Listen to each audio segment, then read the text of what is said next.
Hello and welcome to Prairie Pulse. Coming up a little bit later in the show, we'll profile Perham, Minnesota quilter Katie Hennagir.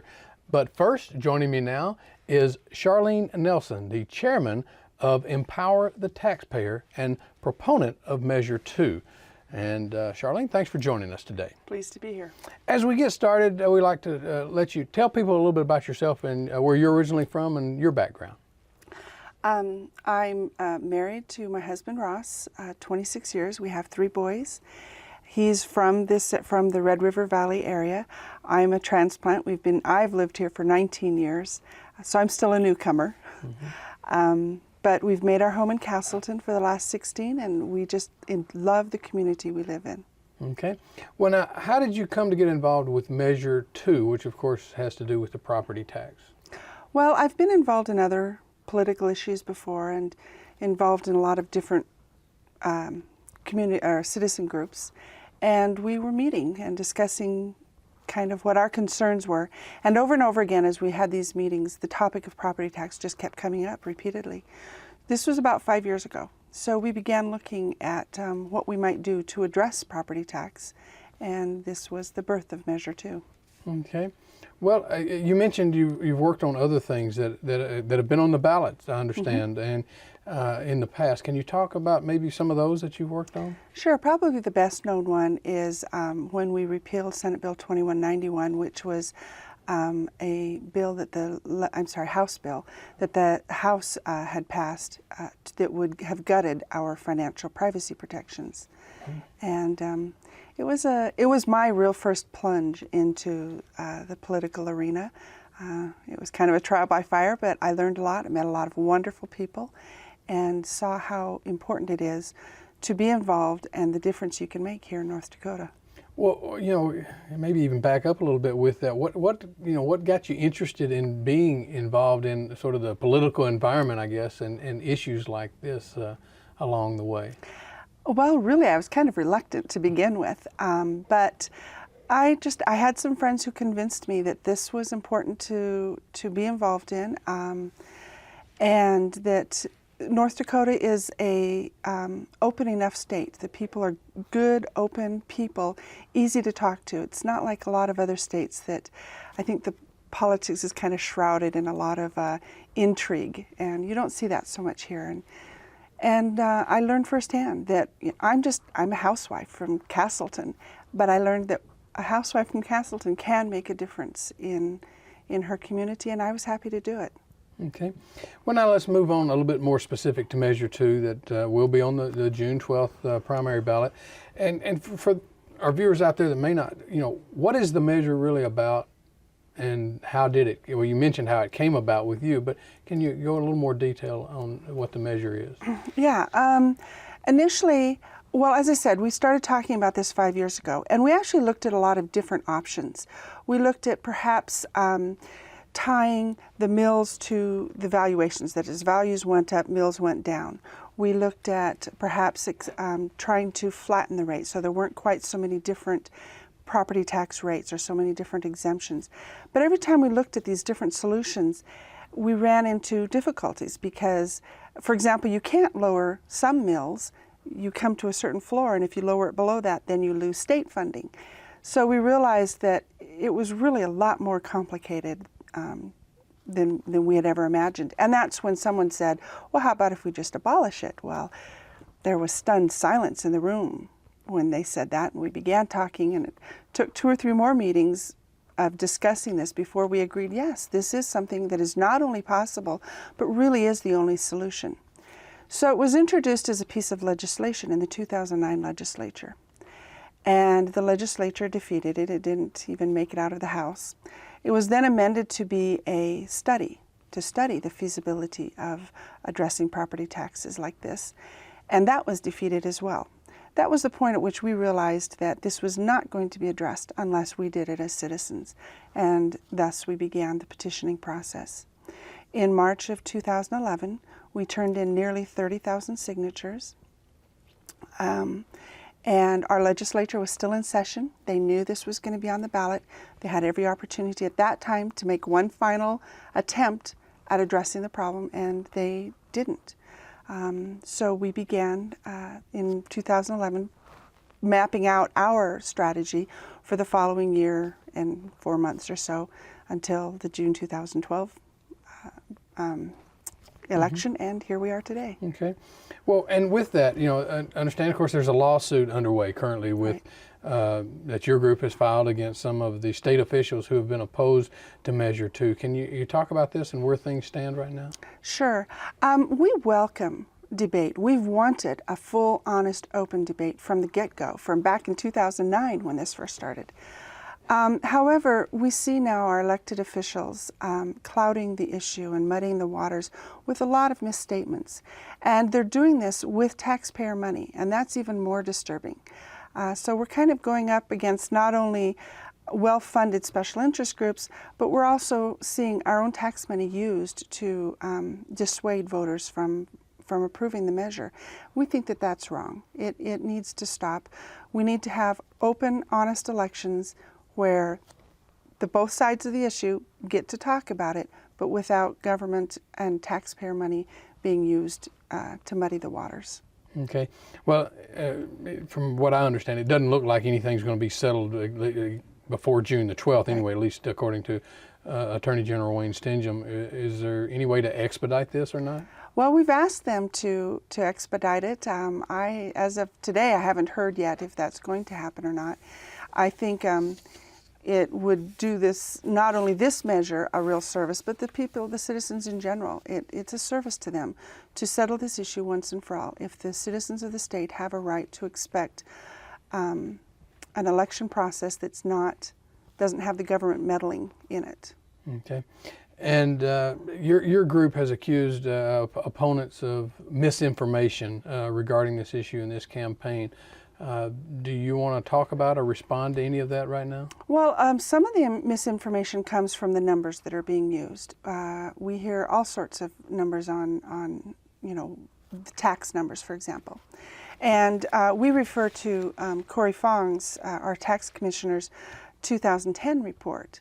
And the numbers he has in his 2010 report do not mesh with the numbers that state officials are using when they say how much is collected in property tax. That's number one.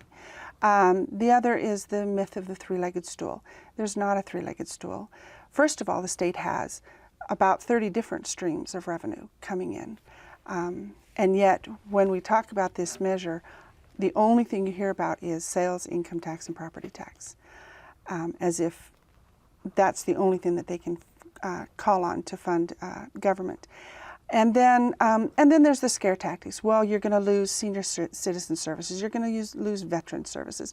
The roads are going to fall into disrepair. These just simply are not true. These are just used to scare the voters into thinking that the world's going to come to an end if Measure 2 passes. And it simply isn't true. The measure clearly states that whatever is currently funded by property tax will now be funded with other state revenues. And we just want our elected officials to quit scaring people with these statements that simply are contrary to what's in the measure. Well, and with that then, because, critics say that if the measure passes, the ability to fund schools and such and things that you would actually go to state legislatures' control and take control away from the local school boards, the local city municipalities. I mean, can you comment on that a little more? Well, let's be honest. Right now, the legislature already controls much of how local government is funded. They already say how many mills can be assessed and what those mills can be used for. And so there's already a lot of control from the state. But more importantly, the only thing that's left in the hands of the legislature is to devise a formula. That's what the measure says. Devise a formula that allows the state to fully and properly fund all these services that are currently being funded by property tax. And they've already done something similar to that with our K through 12 education when they devised the per pupil formula that funds 70% of K through 12. Mm-hmm. Now they just need to apply those same principles in funding local government. Also, critics say that property tax, equity and rebates for citizens was addressed in the recent legislative session, and that a lot of tax bills were reduced. Was that a good start? Actually, I think it really highlighted the how unfixable property tax is. What the legislature did is they spent $395 million per biennium in the first biennium, 2009-2010, to fund this reduction, this property tax relief. But if you go to this 2010 report from Mr. Fong, you'll see that while it cost in the first year $197 million to fund this relief, it only reduced property taxes by $98 million. We spent $2 for every $1 of relief. That was the first year. Here we are 3 years later, and we've spent nearly $700 million in property tax relief, and our taxes today are $136 million more than they were when this relief began. That just is not sustainable by any measure, and it just shows how this tax, it can't be tweaked or bought down a little bit. It has to be totally done away with. So then, is your group, do you believe the citizens of North Dakota then are overtaxed? Well, when you see that the state has about $5 billion in reserves, when you see income tax and sales tax revenues dramatically increasing year to year to far more than the state needs to fund its current spending levels, what do you call that? I call that excess taxation. That money belongs to the citizens who paid it. It's more than the state needed. Every year for every biennium for the past 2 or 3 sessions, our state spending has increased 20, 25, almost 30% each time. Why? Because they had all these excess revenues coming in, didn't know what to do with it, so they spent it. That's overtaxation. What are your beliefs on passing this measure? Is it going to be an uphill battle, or? Well, we're going against a lot of powerful and connected and well-moneyed special interests. We know that we've heard that the National Teachers Union, NEA, has committed $4 million to defeat the measure. We've seen the reports that have been filed with the Secretary of State, and they have raised lots and lots of money. Our money comes from the $20 and $30 and $50 donations from citizens around the state who want to see this measure passed. So yes, we're going against people who have a lot of connections with the press, with the government, with powerful special interest groups. But on our side, we have the citizens of the people who really want some meaningful tax reform. Well then, let's try to be a little more specific then. If passage, and what passage might mean. If Measure 2 does pass, what would it mean? What would the immediate impact be to the citizen and the homeowner? Well, to the citizen, the immediate impact is you don't have a property tax bill. That's the first thing. And you own your home. Right now, if you are unable to pay that property tax bill, your home can be seized and taken away. So you always have that sword hanging over you, that you have to pay it or you lose your home. That's the first thing. When citizens have that extra money to spend, that will enter into the economy of the state. It'll increase, again, sales tax and income tax revenues will increase because people will have more discretionary income to spend. You'll see businesses being able to locate here, and these will be businesses that will invest heavily in facilities, in long-term construction and facilities here. Those are the kind of businesses that will pay good wages. So we'll see wages go up as well. There's been an economic study that's done, it's on our website, by the Beacon Hill Institute, that shows that in the first year alone, Measure 2 generates about 12,000 new jobs in the state of North Dakota. Now, for a state that's already at full employment, those are pretty amazing numbers. And that can only be good for the people of this state. Well, and you talked about using sales tax dollars to help fund schools, roads, and the like. Can you explain again, this provision in the measure? Well, the measure says that the state will use other state revenue sources: sales tax, income tax, coal and gas tax, gambling tax, entertainment. There's all sorts of taxes. It's not limited to sales or income. And so the state can use any one of those revenue, or any number of revenue streams, to fund local governments. And what they'll need to do is devise that formula that ensures that all governments, whether you're talking, small little Max, North Dakota, or Fargo, North Dakota, that all of them are fully and adequately funded. And that was my next question, because what would the impact be on small towns and bigger cities if passed? I mean, Right. Is there a difference or Well, and coming from a small town, and I actually live in a township, and coming from a township environment, this is one of the things I'm really looking forward to, is the positive impact this will have on our small government entities. Right now, your townships and especially your small towns, they don't have the sales tax revenues, for example, that are coming into the bigger cities. So they're limited in what they can do for their people. And when it comes to attracting new businesses, the bigger towns, Fargo and Grand Forks, Bismarck, Minot, they will offer property tax exemptions and other economic incentives to businesses to locate there. They can't do that. These small towns can't compete with the big towns to attract new businesses. Now they'll be able to. It'll be a level playing field, and businesses can be attracted equally to, Harvey, North Dakota, as they are Minot. How many volunteers or people do you have working on this issue statewide? Well, we have about 29, 30,000 who signed the petition, who obviously supported it and wanted to see it on the ballot. We had about 300 people actively working with us in the petitioning process, and probably about that many right now who are working with us in the grassroots effort. And what are you hearing when you're out there either campaigning or holding these public meetings that you've been having? Well, it's really interesting. Excuse me. The person who initially hears this for the first time, their first reaction is much like ours was 5 years ago. End property tax? You can't do that. But once we explain to them how this is done, they become really, really enthusiastic, and especially in the areas that have been hardest hit by property taxes increasing. The farmers, for example, have received notice that their property values, their farmland values, statewide have gone up 32% average. The farmers are worried about that. That is going to be a huge hit to them next year, one that most of them will not be able to afford. And so we're getting a lot of positive response from farmers, from small business owners who also feel, their competitors are getting property tax exemptions and they're not. They're paying for their competitors to come in and, at their expense. And so they're also very much in favor of this.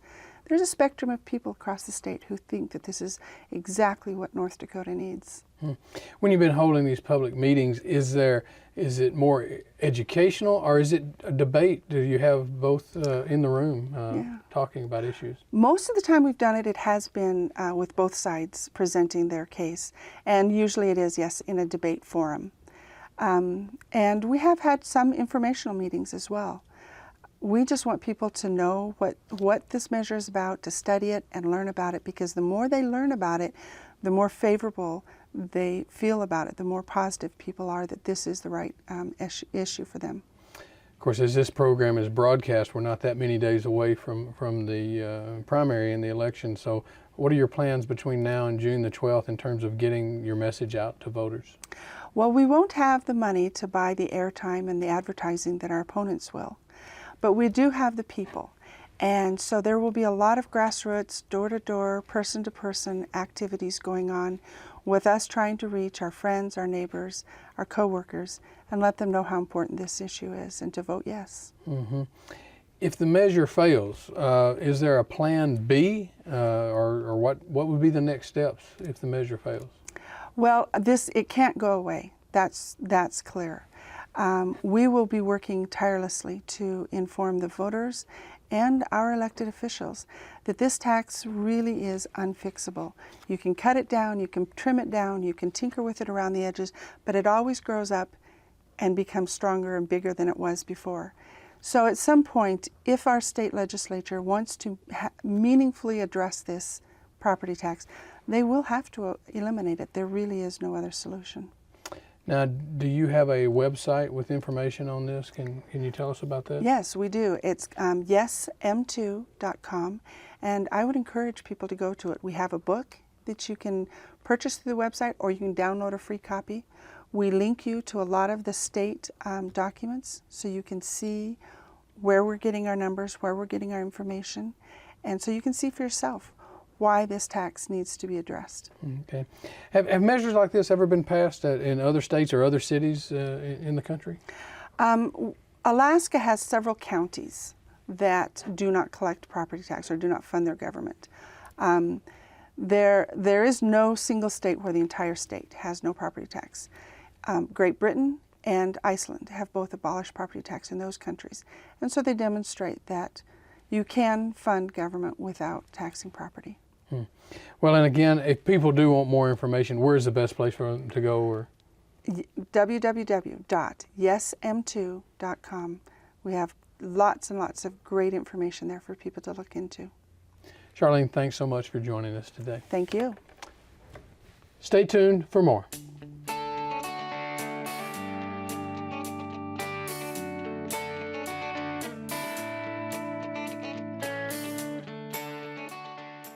Perham, Minnesota native Katie Hennagir has worked in her mom's successful quilt shop since she was 10 years old, but hadn't seen the kind of fresh modern fabric she wanted for her son's nursery. So she took a leap of faith and decided to design it herself. She now has 2 successful lines of nursery fabric that are selling internationally. Here's Katie's story.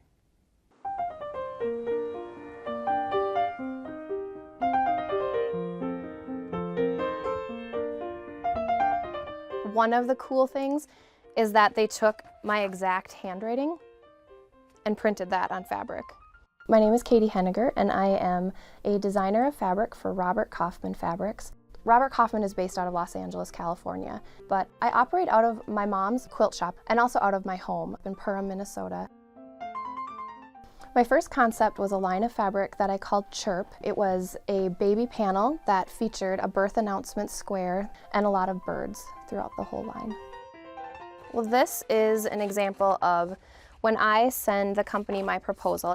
I just did very rough sketches to start with, then gave them a very detailed explanation of what I was envisioning.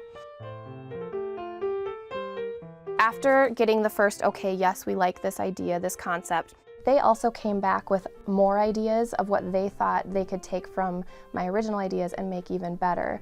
And it was just kind of a collaborative process of them giving me a little seed of an idea and then saying, could you work on something that would use the birds in a different way? And then me coming back with a couple options and then them picking their favorite. When we started with this very basic heart print, I had the option of all of these for design. So I had to decide if I liked the more drawn look or if I wanted a more computer generated look. I chose the drawn look. Then I'm given many options for color. These are the 3 that ended up being printed, not this one. This is the hardest part of the entire process because this is when they ask me to take what I have spent so much time and energy into and what I would say that as an object I love, and then they want me to edit it.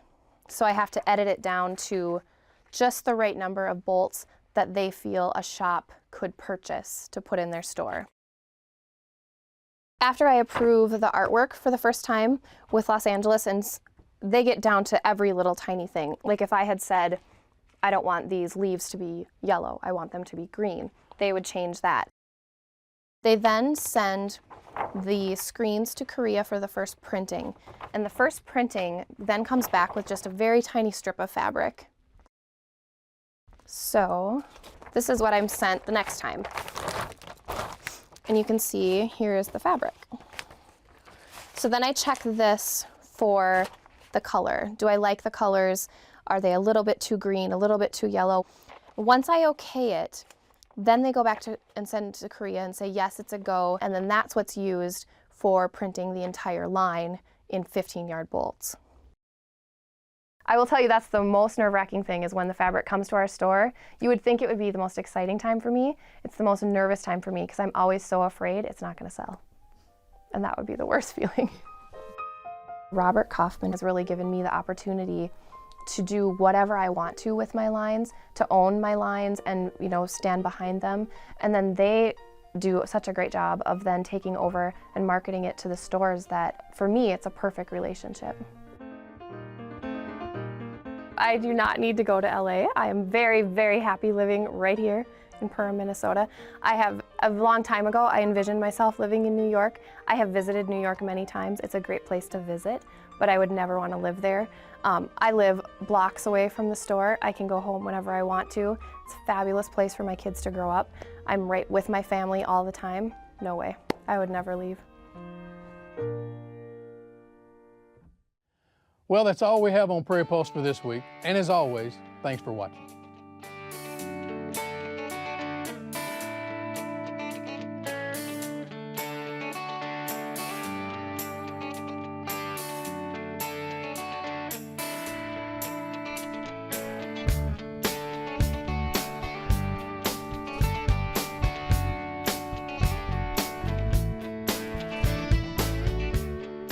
Funding for Minnesota Legacy programs are provided by a grant from the Minnesota Arts and Cultural Heritage Fund, with money from the vote of the people of Minnesota on November 4th, 2008, and by the members of Prairie Public.